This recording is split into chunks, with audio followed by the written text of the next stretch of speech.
Ikaw ba ay Katoliko? Katoliko na katulad ko.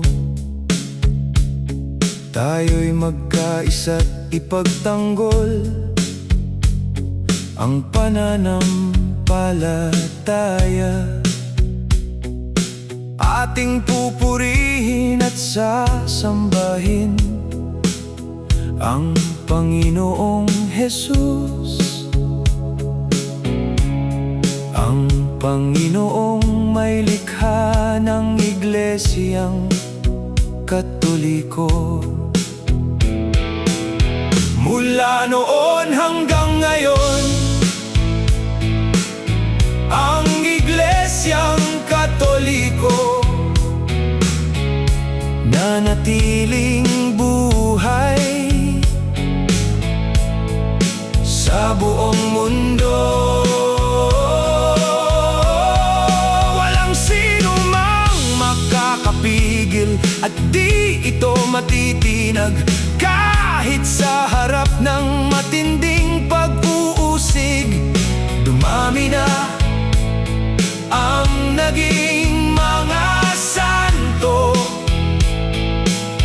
dahil sa Diyos na tagapagtatag, na lubos ang kapangyarihan. Ang pinagmulan ng pagiging banal na dalanginan. 33 AD ay itinatag ang banal na simbahan.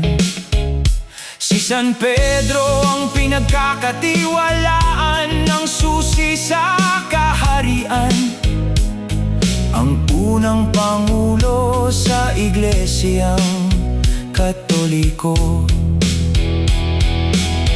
Tayo'y magsama-sama, manatiling matatag at maligaya. Ipagpatuloy ang pangaral upang patuloy ang paglaganap ng katotohanan.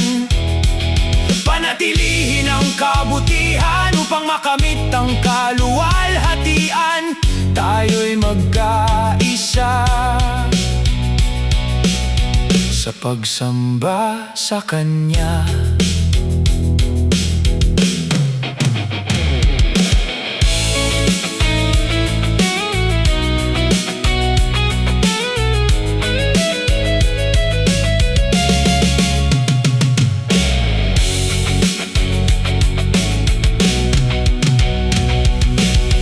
Mula noon hanggang ngayon, ang Iglesyang Katoliko nanatiling buhay sa buong mundo. Walang sino mang makakapigil at di ito matitinag kahit sa harap ng matinding pag-uusig. Dumami na ang naging mga santo dahil sa Diyos na tagapagtatag, na lubos ang kapangyarihan. Ang pinagmulan ng pagiging banal na dalanginan.